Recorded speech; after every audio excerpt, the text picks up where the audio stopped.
Primeira carta de Paulo aos Tessalonicenses, capítulo 1.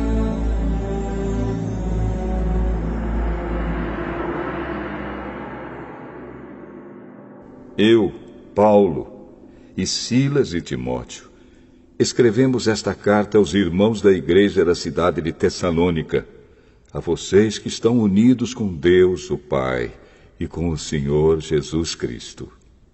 Que a graça e a paz estejam com vocês. Nas nossas orações, sempre damos graças a Deus por todos vocês, e nunca deixamos de pedir em favor de vocês. Pois lembramos, na presença do nosso Deus e Pai, como vocês puseram em prática a sua fé, como o amor de vocês os fez trabalhar tanto, e como é firme a esperança que vocês têm no nosso Senhor Jesus Cristo. Irmãos, sabemos que Deus os ama e os escolheu para serem dele. Pois temos anunciado o Evangelho a vocês, não somente com palavras, mas também com poder, com o Espírito Santo. E com a certeza de que esta mensagem é a verdade. Vocês sabem de que maneira nos comportamos no meio de vocês, para o próprio bem de vocês. E vocês seguiram o nosso exemplo e o exemplo do Senhor Jesus. Embora tenham sofrido muito, vocês receberam a mensagem com aquela alegria que vem do Espírito Santo. Desse modo, vocês se tornaram um exemplo para todos os cristãos das províncias da Macedônia e da Acaia. Pois a mensagem a respeito do Senhor partiu de vocês e se espalhou pela Macedônia e pela Acaia. E as notícias sobre a fé que vocês têm em Deus chegaram a todos os lugares. Portanto, sobre isso não é preciso falarmos mais nada. Todas as pessoas desses lugares falam da nossa visita a vocês e contam como nos receberam bem e como vocês deixaram os ídolos para seguir e servir ao Deus vivo e verdadeiro. Elas contam também como vocês estão esperando que Jesus, o Filho de Deus, a quem Deus ressuscitou, volte do céu. Esse Jesus que nos salva do castigo divino que está para vir.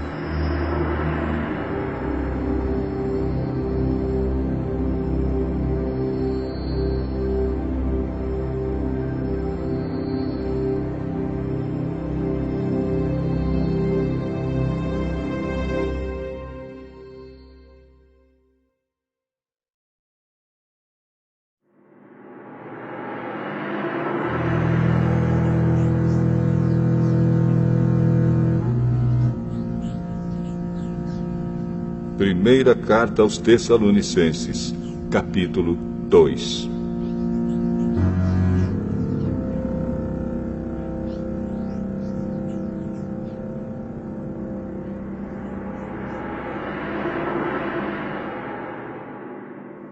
Vocês sabem muito bem, irmãos, que a nossa visita não ficou sem proveito.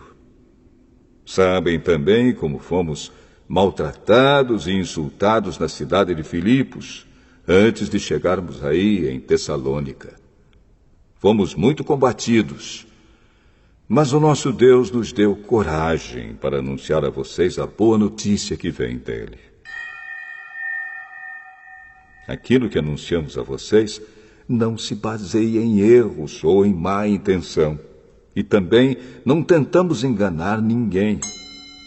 Pelo contrário, sempre falamos como Deus quer que falemos, porque Ele nos aprovou e nos deu a tarefa de anunciar o Evangelho. Não queremos agradar as pessoas, mas a Deus, que põe à prova as nossas intenções. Pois vocês sabem muito bem que não usamos palavras bonitas para enganar vocês, nem procuramos tapear vocês para conseguir dinheiro. Deus é testemunha disso. Nunca procuramos elogios de ninguém, nem de vocês, nem de outros. No entanto, tínhamos o direito de exigir de vocês alguma coisa, por sermos apóstolos de Cristo. Mas, quando estivemos com vocês, nós fomos como crianças, fomos como uma mãe ao cuidar dos seus filhos. Nós os amávamos tanto que gostaríamos de ter dado a vocês não somente a boa notícia que vem de Deus, mas até mesmo a nossa própria vida. Como nós os amávamos. Irmãos, vocês com certeza lembram de como trabalhamos e lutamos para ganhar o nosso sustento. Trabalhávamos de dia e de noite a fim de não sermos uma carga para vocês, enquanto anunciávamos a vocês a boa notícia que vem de Deus.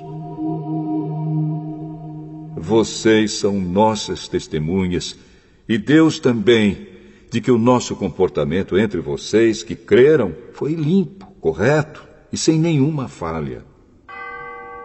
Vocês sabem que tratamos cada um como um pai trata os seus filhos.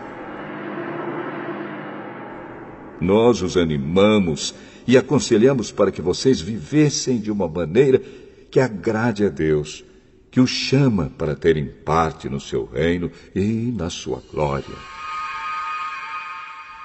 E existe outra razão pela qual sempre damos graças a Deus. Quando levamos a vocês a mensagem de Deus, vocês a ouviram e aceitaram. Não a aceitaram como uma mensagem que vem de pessoas, mas como a mensagem que vem de Deus, o que de fato ela é. Pois Deus está agindo em vocês, os que creem. Meus irmãos, o que aconteceu com vocês já havia acontecido também com as igrejas de Deus na Judéia, com o povo dali que pertence a Cristo Jesus. Vocês foram perseguidos pelos seus próprios patrícios, do mesmo modo que os cristãos da Judéia foram perseguidos pelos judeus. Foram os judeus que mataram o Senhor Jesus e os profetas e também nos perseguiram. Eles desagradam a Deus e são inimigos de todos. Tentam até nos impedir de anunciarmos a mensagem de salvação aos não-judeus. Com isso, eles completam o total dos pecados que eles têm cometido. Mas agora o castigo de Deus caiu finalmente sobre eles. Irmãos, nós tivemos de nos separar de vocês por algum tempo. Estamos longe dos olhos, mas perto do coração. Sentimos muita saudade de vocês e gostaríamos de vê-los outra vez. Por isso quisemos ir até aí e fazer uma visita a vocês. Pelo menos eu, Paulo, quis fazer isso mais uma vez. Mas Satanás não nos deixou. Afinal, quando o nosso Senhor Jesus vier, vocês e ninguém mais são de modo todo especial a nossa esperança, a nossa alegria e o nosso motivo de satisfação diante dele pela nossa vitória. Sim, vocês são o nosso orgulho e a nossa alegria.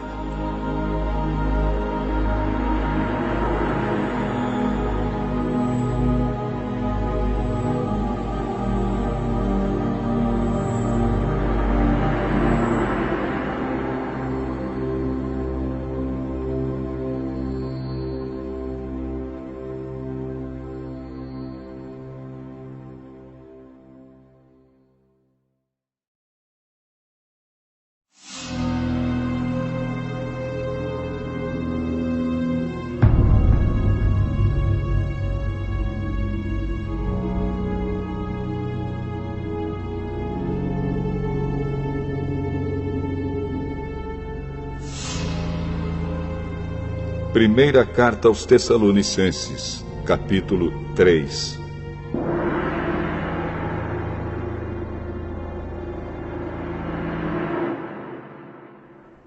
Então não pudemos aguentar mais sem ter notícias de vocês.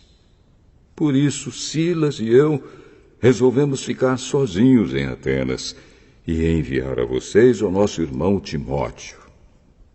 Ele tem trabalhado conosco no serviço de Deus, anunciando o Evangelho de Cristo. Nós o enviamos para animar e ajudar vocês na fé, a fim de que ninguém fique desanimado por causa das perseguições. Vocês mesmos sabem muito bem que elas fazem parte daquilo que Deus quer para nós. Pois quando estávamos com vocês, nós os avisamos que íamos ser perseguidos. E como vocês sabem, isso aconteceu mesmo. Por isso não pude aguentar mais sem ter notícias de vocês e enviei Timóteo para saber como vai a fé que vocês têm. É que eu tinha medo de que o diabo os tivesse tentado de tal modo que todo o nosso trabalho tivesse ficado inútil. Agora Timóteo já voltou daí de Tessalônica e nos trouxe boas notícias a respeito da fé que vocês têm em Deus e do amor que vocês têm uns pelos outros. Ele nos contou que vocês sempre lembram de nós com carinho e que têm tanta vontade de nos ver como nós temos de ver vocês. Assim, irmãos, em todas as nossas dificuldades e sofrimentos, o que nos animou foi a fé que vocês têm. Agora nós nos sentimos com mais vida, porque sabemos que vocês continuam a viver firmes por estarem unidos com o Senhor. E assim podemos dar graças a Deus por vocês. Agradecemos a alegria que temos diante do nosso Deus por causa de vocês. Dia e noite pedimos a Ele de todo o coração que nos deixe ir vê-los pessoalmente para podermos completar o que ainda falta na fé que vocês têm. Que o próprio Deus, o nosso Pai, e o nosso Senhor Jesus preparem o nosso caminho para podermos ir visitar vocês. Que o Senhor faça com que cresça cada vez mais o amor que vocês têm uns pelos outros e por todas as pessoas, e que esse amor se torne igual ao nosso amor por vocês. Desse modo, Deus dará força ao coração de vocês, e vocês serão completamente dedicados a Ele, e estarão sem culpa na presença do nosso Deus e Pai, quando nosso Senhor Jesus vier com todos os que são dele. Amém.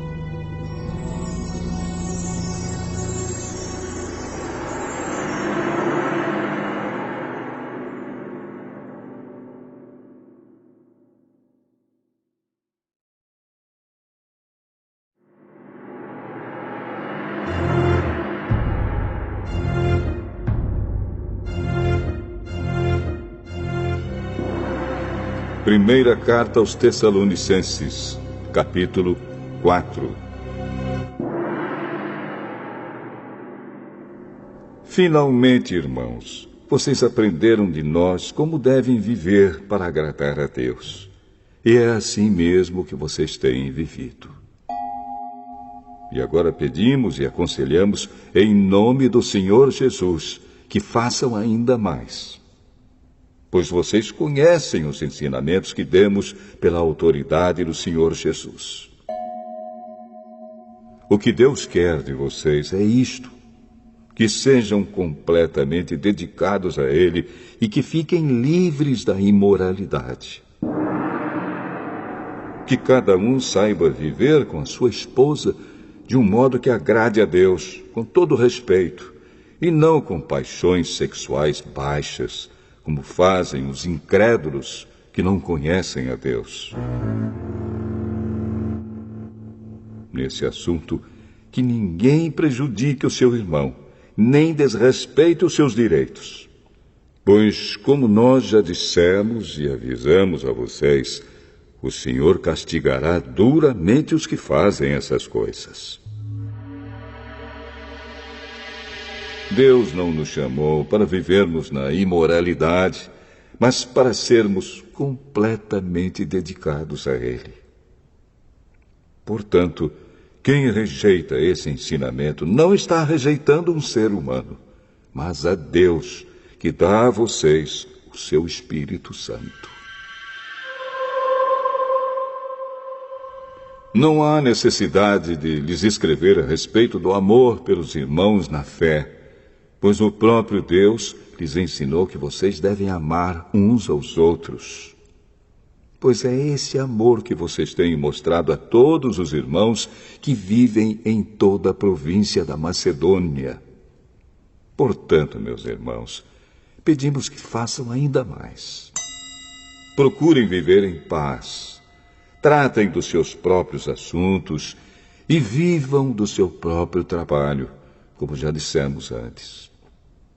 Assim, aqueles que não são cristãos os respeitarão, e vocês não precisarão viver às custas de ninguém. Irmãos, queremos que vocês saibam a verdade a respeito dos que já morreram, para que não fiquem tristes como ficam aqueles que não têm esperança. Nós cremos que Jesus morreu e ressuscitou. E assim cremos também que depois que Jesus vier, Deus o levará de volta, e junto com ele levará os que morreram crendo nele. De acordo com o ensinamento do Senhor, afirmamos a vocês o seguinte: nós, os que estivermos vivos no dia da vinda do Senhor, não iremos antes daqueles que já morreram. Porque haverá o grito de comando, e a voz do arcanjo, e o som da trombeta de Deus, e então o próprio Senhor descerá do céu. Aqueles que morreram crendo em Cristo ressuscitarão primeiro. Então nós, os que estivermos vivos, seremos levados nas nuvens, junto com eles, para nos encontrarmos com o Senhor no ar. E assim ficaremos para sempre com o Senhor. Portanto, animem uns aos outros com essas palavras.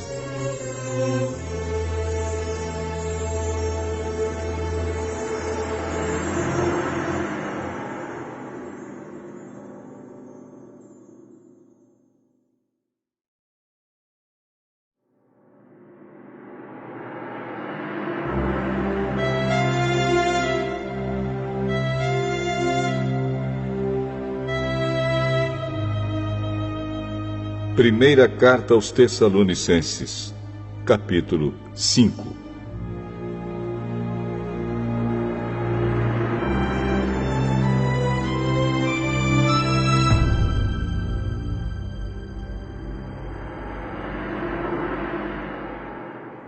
Irmãos, vocês não precisam que eu lhes escreva a respeito de quando e como essas coisas vão acontecer.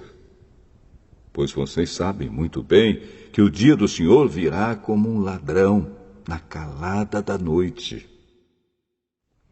Quando as pessoas começarem a dizer, tudo está calmo e seguro, então é que, de repente, a destruição cairá sobre elas.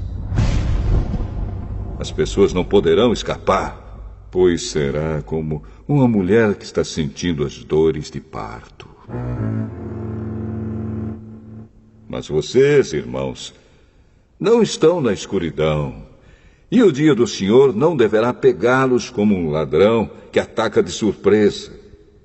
Todos vocês são da luz e do dia. Nós não somos da noite nem da escuridão.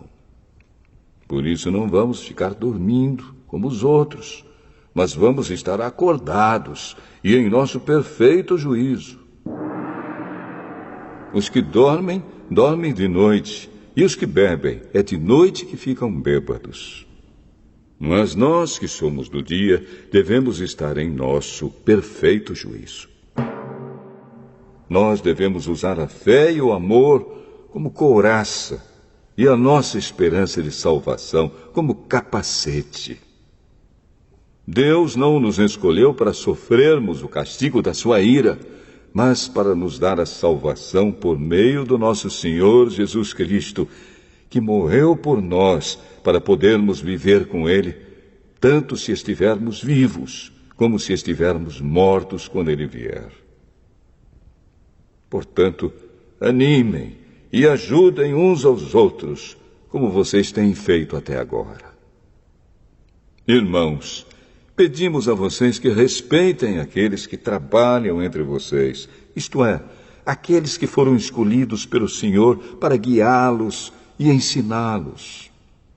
Tratem essas pessoas com maior respeito e amor por causa do trabalho que fazem e vivam em paz uns com os outros.